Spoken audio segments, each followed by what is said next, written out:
नमस्कार, मी Priya's incredible point या मराठी चॅनलमध्ये पुन्हा एकदा तुम्हा सर्वांचं मनापासून खूप खूप स्वागत करते। आज सगळ्यात पहिल्यांदा माझ्या युट्यूबच्या फॅमिलीला सगळ्यांना दिवाळीच्या खूप खूप शुभेच्छा। या व्हिडिओमध्ये मी तुम्हाला एक भाजीची रेसिपी शेअर करणार आहे। गंगाफळाची म्हणजे लाल भोपळ्याची जी भाजी असते ती मी कशी करते ते मी तुम्हाला या व्हिडिओमध्ये दाखवणार आहे। तर व्हिडिओ शेवटपर्यंत नक्की बघा। आवडल्यास लाईक, शेअर, कमेंट आणि चॅनलला सबस्क्राईब करायला अजिबात विसरू नका। इथे आमचं पिल्लू आलेलं आहे तुम्हाला हाय करायला। कर दीपू हाय। ती खूप एक्साइटेड असते। मी शूट करताना माझा आवाज आल्याबरोबर ती पळत येते हाय करण्यासाठी तुम्हा सगळ्यांना। त्यातल्या त्यात तुम्हा सगळ्यांना दिवाळीच्या खूप खूप शुभेच्छा। ही दिवाळी तुम्हाला सगळ्यांना आनंदाची आणि भरभराटीची जाओ हीच प्रार्थना। चला तर मग रेसिपी सुरू करूया। इथे सगळ्यात अगोदर मी इथे कढई जी आहे ती तापवायला ठेवली आहे। आता मी याच्यामध्ये 2 पळा तेल घालते। तेल छान तापल्यानंतर त्यामध्ये मोहरी आणि जिरं घालायचं आहे आपल्याला। मोहरी टाकली आहे, थोडंसं जिरं घातलं आहे, कढीपत्ता होता म्हणून घातला, माझ्याकडे ऑप्शनल आहे। थोडंसं हिंग घातलं आहे आणि मी इथे हिरवी मिरचीचा ठेचा घालत आहे, म्हणजे हिरव्या मिरची, कोथिंबीर, लसूण, थोडंसं मीठ आणि जिरे असं सगळं मिळून त्याचा ठेचा फिरवून घेतला आहे आणि तो मी आता इथे या तेलामध्ये परतत आहे।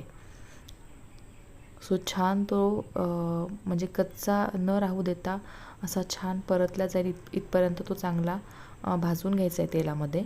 आणि त्यानंतर थोडीशी हळद घालून त्यामध्ये हे जे लाल भोपळ्याच्या मी फोडी केल्यात मोठ्या मोठ्या, तर त्या तुम्ही त्यामध्ये घालायच्या आणि छान सगळीकडून व्यवस्थित परतून घ्यायचं आहे।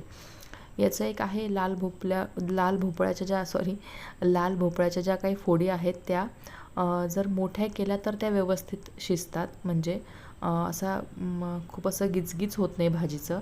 आणि खूप जर पातळ केली तर मग मात्र भाजी खूप अशी गिचगिच होते त्या भाजीची। सो तुम्ही जेव्हा ही भाजी कराल त्यात चौकोनी आकाराच्या फोडी करा, म्हणजे थोड्या मोठ्याच करा, जाड अशा, कारण ती पूर्ण वाफेवर शिजवली जाते। आता मी याच्यामध्ये थोडं चवीपुरतं मीठ घातलं आहे आणि थोडी धणेपूड घातली आहे। आता ही छान मस्त परतवून घ्यायचं आहे आणि आता याच्यावरती झाकण ठेवायचे आणि ही भाजी पूर्णपणे वाफेवर शिजवायची आहे आणि छान शिजते।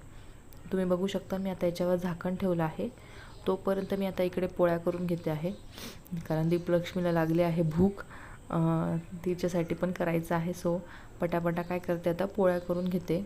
आज एकतर वसुबारस आहे त्यामुळे देवाला नैवेद्य आहेच, म्हणजे देवाला भाजीचा तर मी दाखवू नाही शकत कारण त्यात लसूण घातला आहे म्हणून। सो देवासाठी तूपगुळ पोळीचा नैवेद्य करणार आहे आणि 2-3 पोळ्या गाईसाठी संध्याकाळी पूजेला जाणार आहोत, तर गाईसाठी पण तूपगुळ पोळी काढून ठेवणार आहे। आता इथे मी पटापटा पोळ्या लाटून घेत आहे।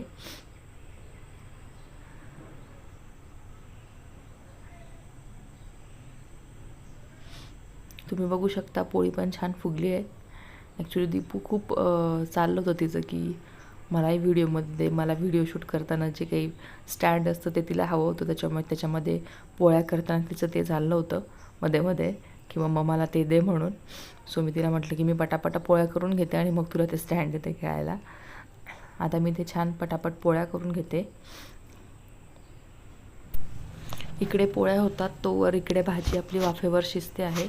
एकदा चेक करूया। वाह, किती छान झाली आहे, मस्त शिजली आणि सुंदर सुवास येतोय भाजीचा, मस्त घमघमाट सुटला आहे, पाहूनच खायची इच्छा होईल, इतकी सुंदर झाली भाजी।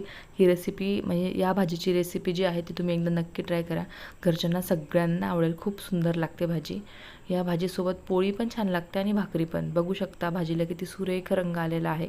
यात मी किंचित रंग येण्यासाठी बेडगी मिरची पावडर टाकली आहे, अगदी थोडीशी। आता हा होता संध्याकाळचा आमचं लाईटिंगचा, दुपारी आला होता, लाईटिंग वगैरे लावून झालं आहे। आता आम्ही जातोय गोशाळेमध्ये, वसुबारस आहे सो पूजे करण्यासाठी। दीपू इकडे गाडीवरती पण हाय करते तुम्हा सगळ्यांना। ऑफकोर्स आता दिवाळीची तुम्ही हे बघताय, लाईटिंग रोषणाई बघताय, त्यातल्या त्यात दिवाळीची संध्याकाळची सगळ्यांची ट्रॅफिक, प्रत्येकाला काही ना काही घेण्यासाठी बाहेर पडायचं असतं। सो ट्रॅफिक असतं सगळीकडेच। आता इथे आम्ही आलो आहे गोशाळेमध्ये। इथे सतनाम साक्षी गोशाळा म्हणून आहे. आता तुम्ही गोशाळेमध्ये गर्दी बघू शकता, खूप प्रचंड गर्दी आहे.